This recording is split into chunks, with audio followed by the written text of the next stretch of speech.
Балаларым, барлықтарының алдында осындай бағалау қағаз таратылды.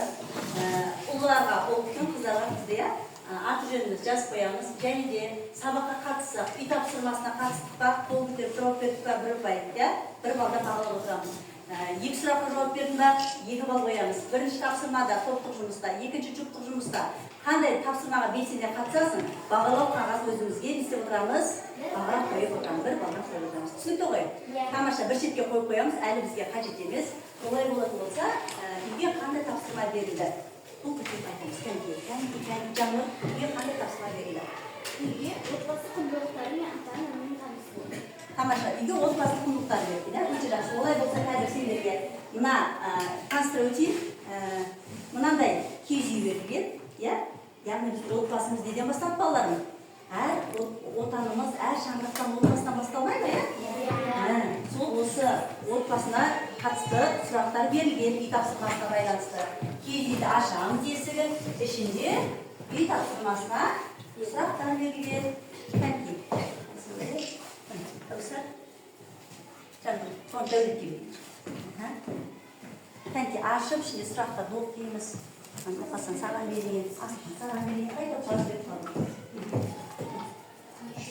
Ал, дайын болған оқушы бар екен, мен сұраққа жауап берейін. Көрсін, киіз үй алған жоқсың ғой. Кім киіз үй алды? Ішіндегі сұрақ оқимыз. Кәнекей. Бар ма? Мұқасан, мен дайын сұрағым болдың ғой. Үйде қандай мерекелерді ерекше атап өтесің? Тамаша, қандай? Наурыз мерекесі. Тамаша. Туған күнді атап өтеді екен, өте жақсы.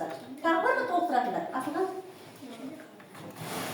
Қандай мерекелер үйде атап өтесің? Келін істе бет ашар, жақсы. Тағы да қандай жаңа жылды атап өтеміз. Жақсы, екінші сұраққа кеттік. Айсезім? Үлкендерге қалай құрметтейсің? Сыйлап, үлкендерге жол беріп, сөз қайтармай, Тамаша, өздерінің бағалау парақтар үй тапсырмасына бал қойып отырыңдар. Кеттік, Айсезім, айда сен отбасыңа ең маңызды нәрсе не? Сен тыңдап отырамыз бірінші топ. Бізде ұспау керек. Ең маңызды нәрсе отбасында. Ұспауымыз. Тату болу, Тамаша. Тату болса отбасы қандай болады? Ұйымшыл. Ұйымшыл, тағы да. Тату болса отбасы қандай болады?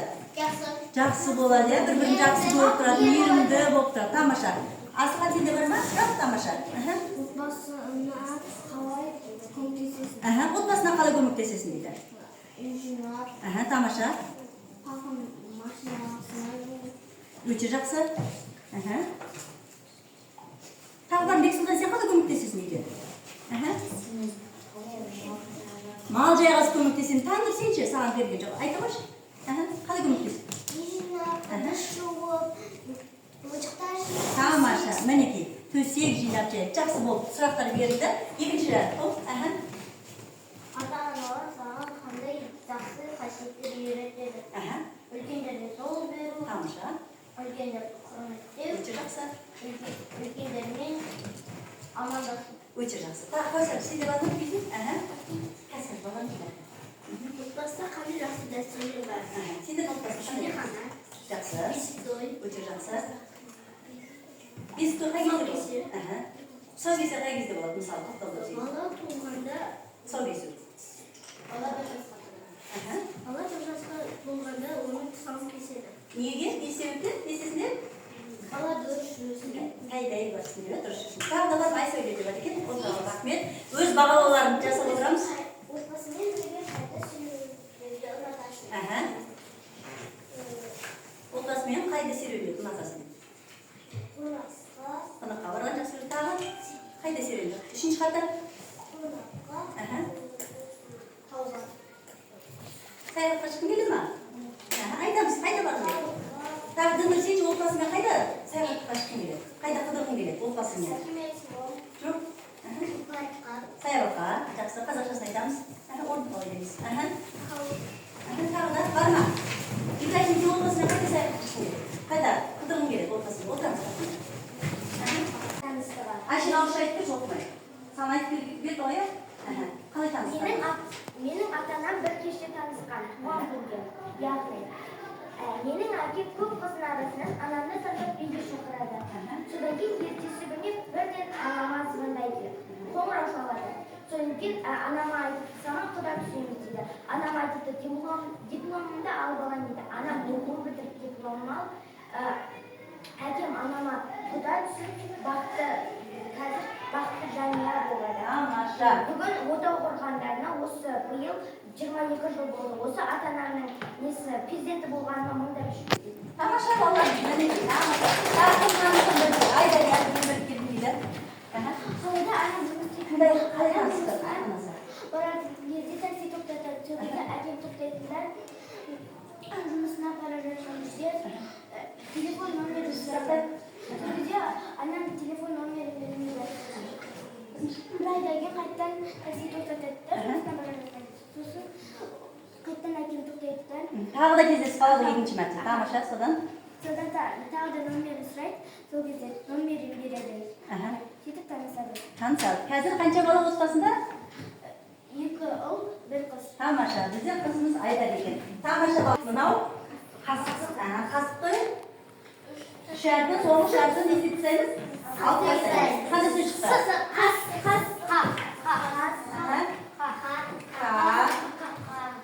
Тамаша. Келесі. Қандай не? Алдындағы екі әрпін алып тастаймыз. Тамаша. Келесі. Ілгіш. Соңғы. Айбай. Соңғы 4 әрпін алып тастайды. Ілгіш. Тамаша. Келесі. Әрпін қос дейді. Қостық. Келесі. Сағат. Қай әрпін аламыз? 4 әрпін алып тастайды. Қай әрпін жазамыз? Тамаша. Сағат кетті. Келесі. Табан деп жазамыз ба? Қалай болады деп ойлайсыңдар? Деп жазамыз. Тамаша салтанат айтты. Келесі. Соңғы екі әрпін алып тастап. Тамаша. Келесі. Алдындағы екі әрпін алып тастайды. Алдындағы екі әрпін алып тастайды. Қандай сөз шықты?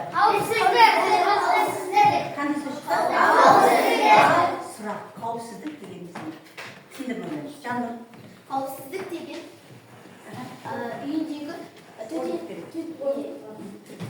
газбен ойнамау керек, қауіпсіздік деген. Жақсы. Тағы да бір сөзден Айдар мен білемін. Ата-анамсыз өзі от жақпау керек. Қауіпсіздік Әділнұр қол көтеріп отыр. Оларға кезде Қауіпсіздік. таңдау керек. Жақсы.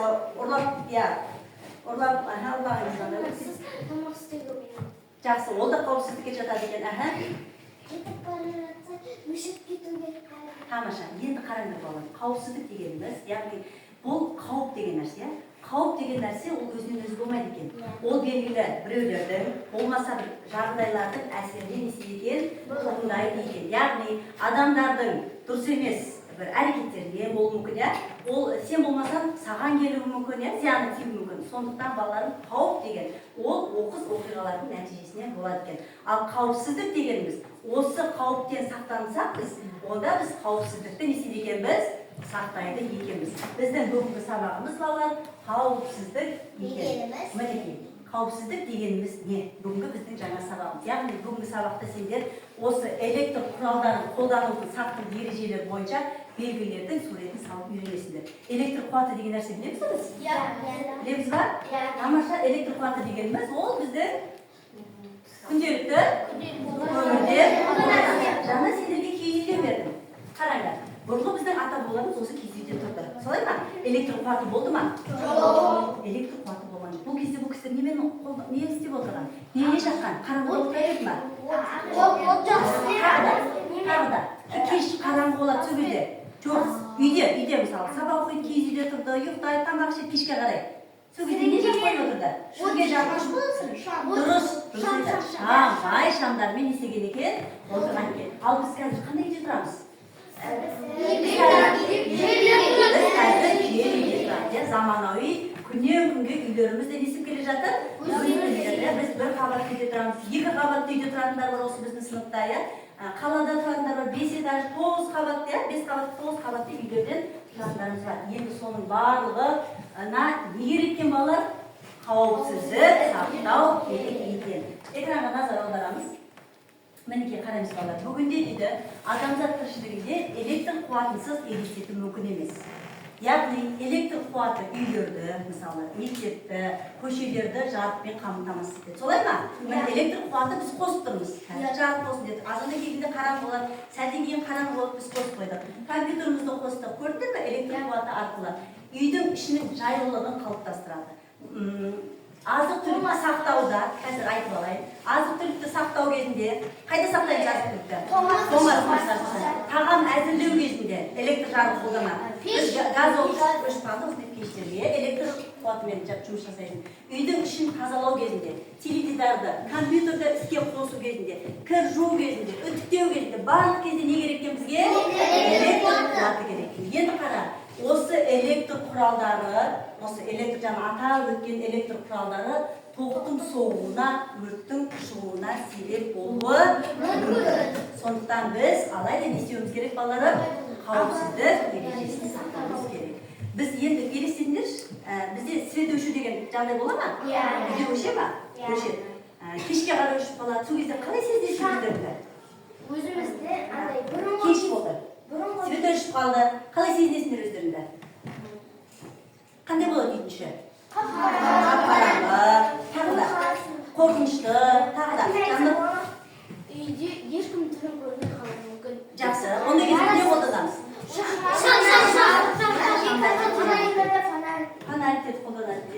Енді қараңдаршы, осы электр қуаты өшіп қалған кезде біз теледидар қоса аламыз ба? Жоқ. Біздің барлық тоққа қосылып тұрған нәрсеміздің бәрі, электр көзі қосып тұрған барлығы бір мезетте не істейді? Қолымыздағы телефонымызда не істейді? Зарядкасы өшіп қалса, оның тоққа да ести алмай қалады екенбіз. Қоса алмай қалады. Бір-бірімізге байланыса алмай қаламыз. Көрдіңдер ме? Электр қуаттың бізде пайдасы бар ма? Бөлісіп алыңдар. Қайсы мен айтамын, мен пайдалы айтамын.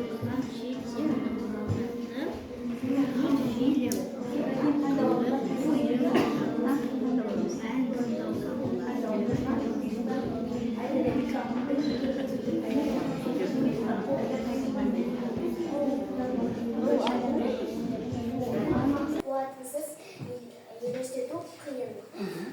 Электр қуатын үйлерде, көшелерде болмаса, қап-қараңғы болып тұрады. Ал болса, электр қуатын жап-жарық болады. Үй ішінің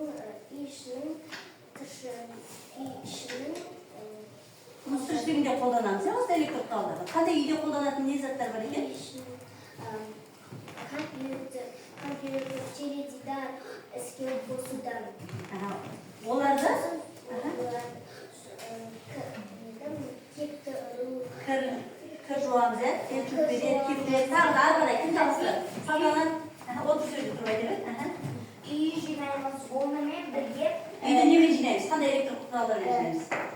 Үйді дұрыс, шаңдарды, сорып аламыз. уақытымызды тез астырып жүргенше, бірден қос-қос бәрін табалады. Тағы да, аяғы, сен не қосасың? Азық-түлікті ұстап тұрады. Азық-түлік не ол? Шаңсыз ұстай ма? Тоңастырыш. Аяғы, сен не қосасың? Осы мәтін бойынша. Кір жуғыш машина. Жұмыс жасамайды. Тамаша, Айдария бар ма? Айдария, қосатын бар ма? Осылардың барлығы несіз жұмыс жасамайды екен балалары? Электр қуатынсыз жұмыс жасамайды екен. Тамаша. Олай болса, экранға назар аударамыз, басымызды көтеріп қараймыз. Есінде сақта балаларым. Мына белгі тұрған жерде, қарайықшы бәріміз, мінекей. Бұл электр тоғы бар жерде, несіндеген жүре осындай белгілер қойылмайды бар ма? Енді қараңдар, бұл қай кезде қойылады бұл белгі? Бұл белгіні электр желісінің бағандарынан, электр торабының есіктерінен көруге болады. Яғни оның мағынасы электр тоғының соғу қауіптілігі бар. яғни не істеме деген сөз? Жолама, келме, ұстама деген сөз. Яғни ол белгі тұрған жерге мүлдем не істеме керек? Жақындамау керек екен. Жақындауға да болмайды екен. Келесі қараймыз. Яғни суреттерге қараймыз. Мына балалар, яғни күнделікті тұрмыста бар ма осындай резетті тоқтар әрбірде? Бар. Үтіктеде не істейміз? Қолданады. Енді қара. Мына жерде баланың іс-әрекеті дұрыс па? Қолдан үшкіп жатқа алып, атөртін алып алып, өзі тоқты бұрап жатыр. Бар ма сондай? Ал үйде кішкентай інілерін осындай тоққа үшбұрышты ручка, қалам, су батқандар байқайсыздар ма? Зарядка деген нәрсе. Мінекей бала. Бұл өте қауіпті. Тоқты, мысалы, телефон бізде барлықтарға телефон дамып кеткен.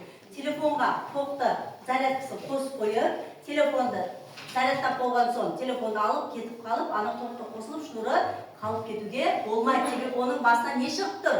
Тоқ шығып тұр ғой жалған. Сондықтан соны мұқият байқаймыз, үшкір заттарды жолатпаймыз. Әсіресе балабақшадағы кішкентай балаларға үйде інілерің, сіңлілерің болса, бірден істейміз, алып қолындағысын алып қоямыз. Себебі бұл қауіпті, адам өмірін алып кетуі мүмкін.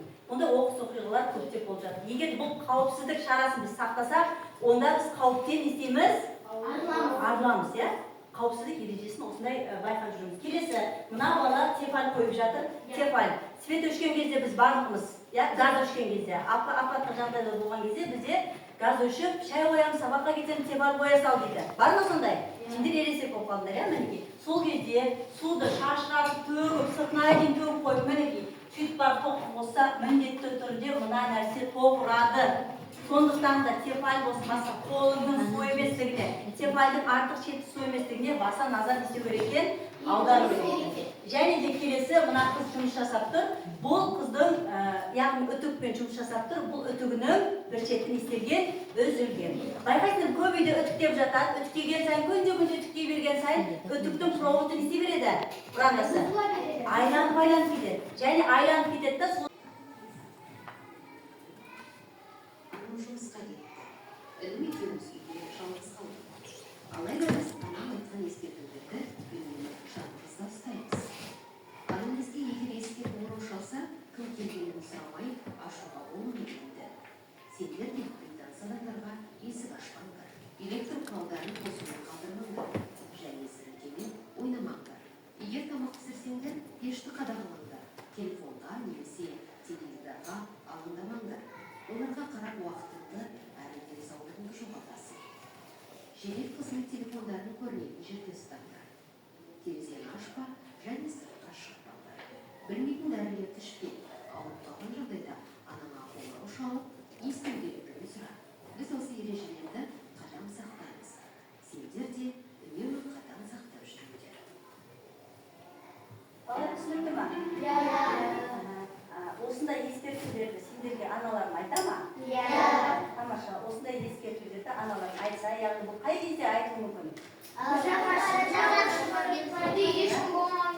Тамаша, осы белгілерді істеуіміз керек? Қолдануымыз керек, иә? Мүмкін сен өзің біліп тұрған шығарсың, бірақ үйде кішкентай балалар қарап отырсаң, олар сондай әрекеттер жасау мүмкін, иә? Сондықтан барлық жағынан істеу керек, қарау керек. Мысалы, терезені ашық қалдырып кетеді, қарайын дейді, онда терезеден де қалдырмау керек, сіріңкелерді не істемеу керек екен, жаппау керек екен. Қандай нөмірлерді есте сақта дейді?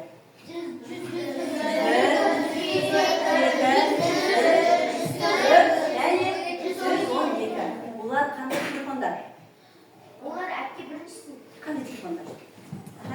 Бәрі брат айтамыз. Сендер құсап 104, 102 деп оқымаймыз. Бір ауызбен айтамыз. Олар төтенше жағдай болады. Тамаша, төтенше жағдайлар телефон екен. Тақтада тұр екен, мінекей төтенше қызметтер. Есімізде сақтаймыз, балалар қазір бізге керек болады, қараймыз, араларында білетін. Бұрында 0102 дейтін. Қазір оны алып тастап, қазіргі телефоннан, яғни ұялы телефонымыздан 101 арқылы звондап, кімдер аламыз? Өрт сөндіруші. 102-ні звондап, полиция. 103-ті звондап, 104. Газ апаты, егер газымыз шығып, қысылдап, трубалардан болып жатса, онда ата-анамыз бірден 104-ті хабарласып, бізде үйде газдың иісі шығып жатыр, мынаны таппай жатырмыз деп. Газ қауіпті ме адам өміріне? Қауіпті, тамаша. 112. Яғни жедел құтқару қызметі дегеніміз қалай болады, білеміз бе? Тауда құлап қалса. Тамаша. Тамаша, адасып кетсе, тамаша. Қалып қалса қандай жедел? Қайсына қаладасың қалып қалса? Мінеке балалар мына жақтарда міне. Таныс па мынандай суреттер? Мінеке, 103 дәрігерлеріміз, 102 қауіп төнсе, ұры көрсе, тағы да қай кезде? Жүрекке қай кезде? Жүрекке. Мынау қай кезімен? Ол жайдан-жай балалар өрт болмайды. Біз қауіпсіздік ережесін дұрыс сақтамаған кезде седеке болады екен. Және де біз осы кейбір сабақтарда өзіміздің пән сабақтарда қауіпсіздік ережелерін сақтаймыз. Байқайсыздар ма? Қай сабақтарда қауіпсіздік ережесін сақтаймыз? Қай сабақтарда? Қай қауіпсіздік ережесі? Үшкір заттар бар, арасында дұрыс еңбекке баулу сабақ. Ол кезде қандай қауіпсіздік ережесін сақтаймыз біз? Қайшымен ойнамай, инені, дұрыс жағу. Тамаша. Келесі, олай болса бізде қазір серікті сәті ма? Полицияға неге себебі? Себебі өйткені ұрмышы Сүттірі, үйге ұрмышы түсті. Тамаша. Келесі. Нағанда біліп алайын. Шын телефонмен звондасақ, онда алып не істейді балалар? Шын телефонмен звондасақ, онда бізге шынымен де келіп қалады. Сондықтан біз әзірге тәжірибе жасап көрейік.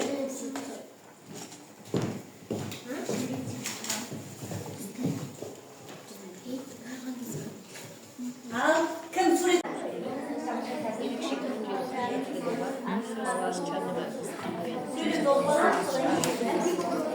Сөйлемді оқимыз, содан кейін керектілерін белгілеп аламыз. Қазір бәріміз бірге тексереміз. Тексереміз.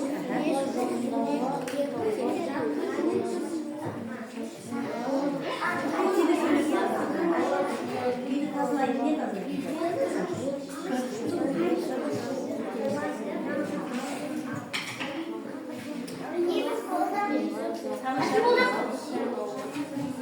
Отпа, аңыз ол сені ғана қалыңдар. Дәулет, ол аяқтаймыз.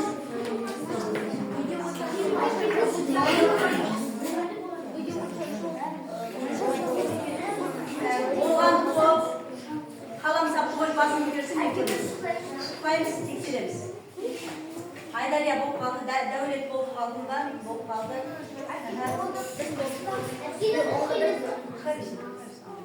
Ал кеттік, ал тексереміз. Ай сезім болды ба? Болды ба? Кет, балаларым, уақыт кетті. Бірінші топ. Бірінші топ ай болмапты. Соң сөйлемдер жақсы салсын.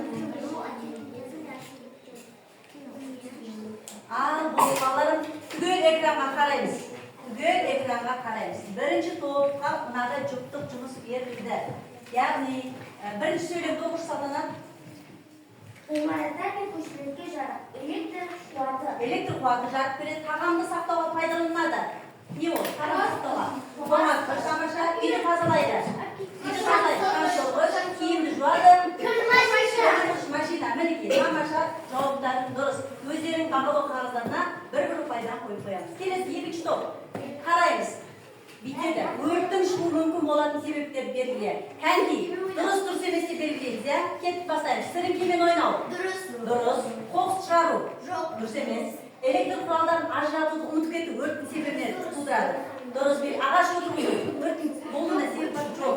Пеш үстінде киімдер кептіру. Жақын. Бұл жадады. Үйде от шашу, майшам жағу. Өрт қауіпіне тудыра ма? От шашу. Жанарықтан от шашу. Қауіп төндіре яға жоқ па? Құрғақ шөптерді, қоқыс қалдықтарын үй маңында жағу, өрт қауіпін тудыра ма? Тамаша, қанша қате бар қараңдар. Екі ғана жауап бермей жоқтық жұмыс. Қанша қате бар? Дұрыс па? Екі ғана жауап жұмыс бар. Екі қате бар ма? Жас қойдыр, екі қате. Бірінші қатар, жас қойдыр астына. Бірінші қатар, екінші қатар жұмыс бітті, үшінші қатар кеттік. Электр құралдарын тоққа қосылу күйде қалдыруға болады ма, болмайды ма? Болмайды, жауаптар дұрыс па? Үлкендердің рұқсатынсыз сіріңке немесе балауыз шамын жағуға болады ма? Бұл қауіпті ма? Қауіпті. Келесі, сымға жақындатуға, ұстауға болады ма? Тыйым салынады ма? Осындай жауаптар бар. Тамаша. Бәрі дұрыс, жас жазып қойыңыз астына, бәрі дұрыс. Тану сендерде солай ма? Тамаша, бәрі дұрыс. Өте жақсы. Олай болса, алдарыңыздағы бір жерге қойып қоямын. Өзара бағалау жүргізіп болса, бізде топтық жұмыста бірінші топ қараймыз, не тапсырма орындаймыз. Бізде қазір бір-екі уақытта қараймыз тақтаға. Бірінші топ тыңдаймыз. Мен оқиын, тыңдаймыз. Электр құралдарын, яғни қолданудың ережелерін оқыңдар. Ережеге сай графикалық таңбаларды салыңдар. Болады, болмайды деген, иә? Келесі екінші топ. Екінші топ, Жаннұр Ибрахим сендерге қараймыз. Электр қуатының қандай пайдасы бар? Электр қуатының пайдаларын жазып шығамыз. Үшінші қатар, сендерде электр қуатын сақтаудың жаднамасы тұрады. Яғни электр қуатын үнемдеудің жолын зерттеп. Қалай біз электр қуатын үнемдейміз? Тыңғалармен алып жасаймыз. Сендерде бастап қандай пайдасы бар? Пайдасы жоқ. Кім сезеді? Бастап жазсын.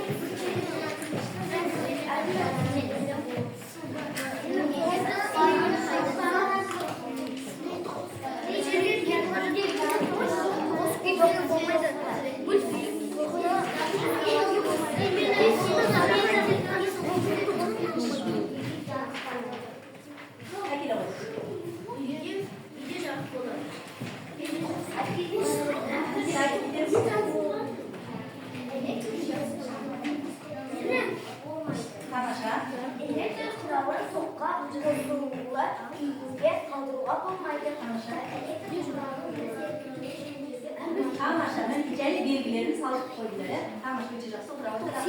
Дайындық бар ма екен? Кім? Өз бағаларына. Иә? Бар ма тақта? Тақта жазбайсың. Қалай сақтаймыз? Электр қуатын үнемдеу. Қалай үнемдеу? Қалай үнемдеу керек электр қуатын? Дұрыс жазамыз, өшіріп қою. Тағы да.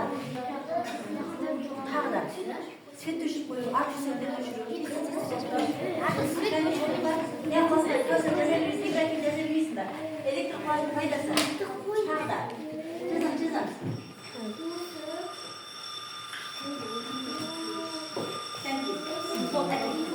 Жаным келе ғой. Айдали алып келе ғой, бір дауыс. Айтып қоямыз.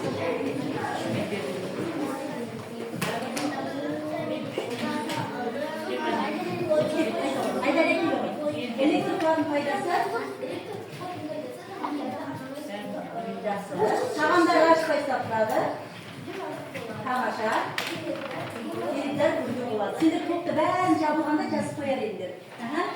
Бағалап қоямыз өзіміз. Жанды нақты қоя ғой. Келесі Айдария. Жақсы. Және де артық светтерді өшіріп жүреді. Балалар, яғни бірінші топ артық электр қуатын үнемдеудің жолы артық тоқтарды не істеп тұру керек екен? Не істейміз? Ажыратып. Бір жақ кетіп барса өшіріп деген сияқты. Бөлмеден шығып